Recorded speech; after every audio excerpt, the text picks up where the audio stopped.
Hey YouTube, it's Andrew from AMD Tech, and I have a very special unboxing tonight.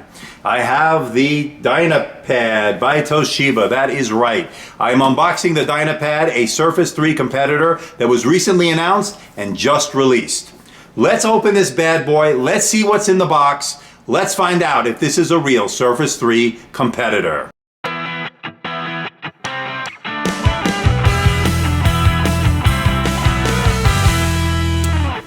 So I already pre-cut the tape, so let's open it up. And by the way, nice packaging, Toshiba. Does have a nice premium feel. This does cost $569. You can get it at Microsoft. Here's the tablet. Let's put it aside. We'll take a look at that in a minute. And here we have some documentation.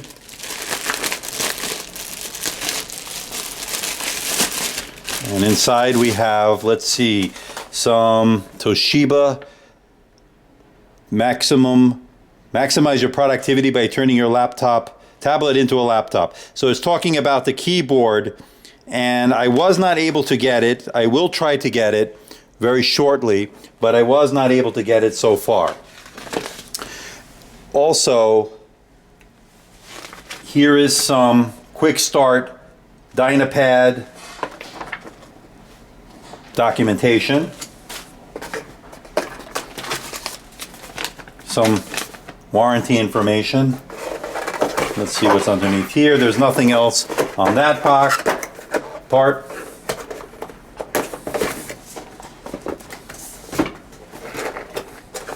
And on this part we have a wall charger.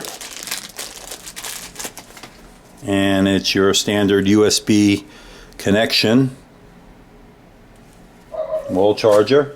And then we have another box in here, and in that box we have, I believe, the pen. The pen comes with a quadruple A battery, and that battery is the same kind of battery you find on the Surface Pen. So we'll put that aside, and here is the pen.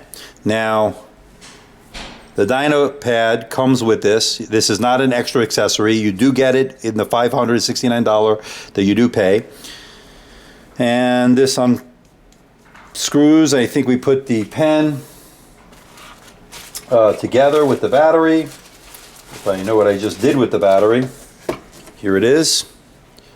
So here's the battery. I think we have to put it in, let's see. So let's try it this way. Hopefully this will work.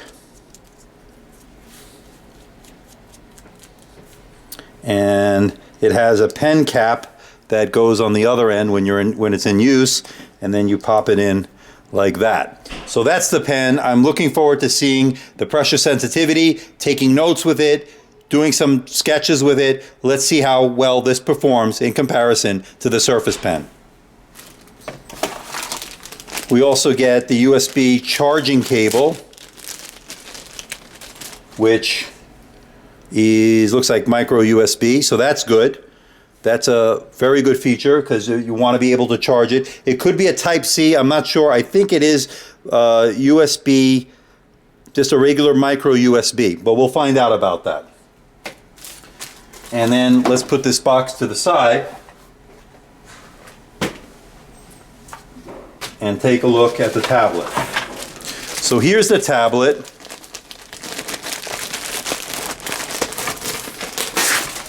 I'm going to break the seal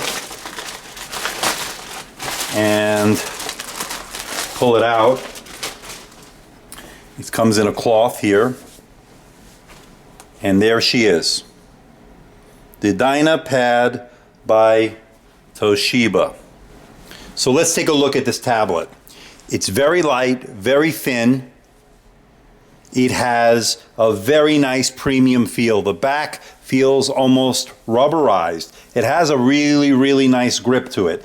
Very thin. Again, I think I want to compare this to the Surface Book clipboard mode, when you release the tablet portion of the Surface Book, it's very light. This feels very similar. Now let's take a look at some of the ports. On this side, we have a headphone jack. Looks like the charging port goes there. Some sort of LED perhaps. And then we have on this side, you can see that, we have a slot where we're going to be able to store our pen. So that we're going to look at in 1 minute because that's going to be important. On the other side, we have a micro USB. We have HDMI, mini HDMI out. And it looks like we have another USB, mini USB, or it could be USB Type-C. I will definitely check that out and put it in the show notes. On the bottom of the tablet, there are 2 speakers. We're going to test the sound when we do our full review. On the back, you have some Toshiba branding, Intel Inside branding, another camera on the back. I'll list the specs as far as that's concerned. So far, I really like the way this looks. Let's see if there's any juice inside. So let's turn this on for the first time. And there you have, it says dynaPad. While that's booting up, I want to talk about the pen a little bit. And before I do that, I just want to say it does come with an extra nib. I don't know if you can see that in there. There is one more nib. And then there's also a lanyard of some sort, so you don't lose the pen. Speaking of the pen, there's a slot that it's going to fit into. As you can see, it has a little nib or knob there, and it fits into the side here, and it slots in like that. And as you can see, that is a very, very nice feature. Good job, Toshiba. I like the fact that it has the ability to store the pen. The Microsoft Surface 3 does not. So here's the initial setup. I have my pen here.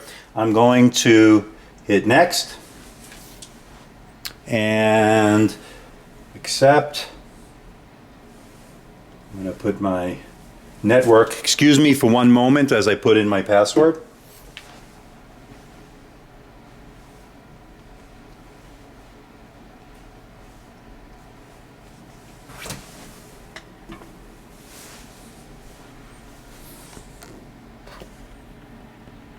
And while that's booting up, I'm going to use Express Settings.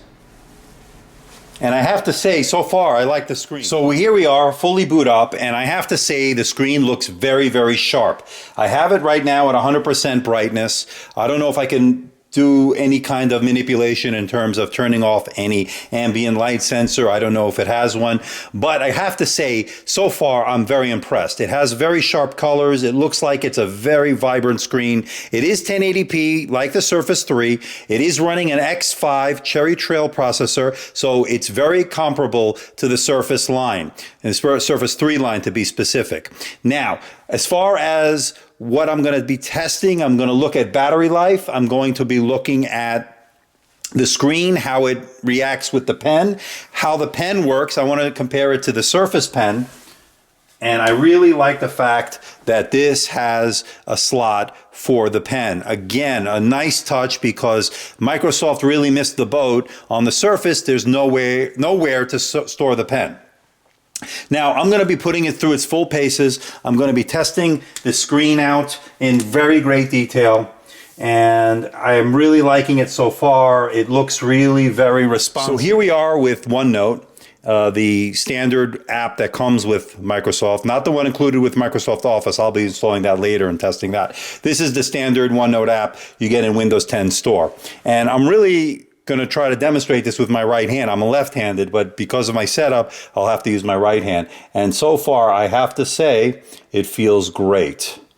And the pen really feels smooth. It glides really across the screen. It has excellent pressure sensitivity. I'm telling you, I'm liking this as much, maybe not, maybe even better than the Surface Pen. I tested the Surface Pen with the Surface 3, the Surface Pro 3, the Surface Pro 4, and the Surface Book. And I have to tell you, I'm really liking this implementation by Toshiba. Another thing I really like is the fact it has a pen cap, and I don't know if we're going to lose that, but it, to me, is a nice little touch. And then when you're done, you can close it up, protecting the nib. And then this is, again, my favorite feature so far, is the fact that it has a slot for the pen that just snaps right in there. Hopefully it'll hold up. That slot will not break off the cap of the pen where it's sticking in, and I think so far I'm really liking this tablet. I'm really looking forward to getting my hands on the keyboard to really see how this fares as a 2-in-1, especially against the Surface 3. Until then, though, I will be putting it through its paces, testing battery life, testing the pen, testing it with OneNote, testing the Wi-Fi, testing the screen to see how well it holds up in daylight, low light situations, see what kind of performance this machine can produce with its 4 gigabytes of RAM, its 64 gigabytes with eEMC storage. Let's see how this all comes together. Is this indeed a Surface killer? We'll find out. But until next time, this is Andrew from AMD Tech. See ya.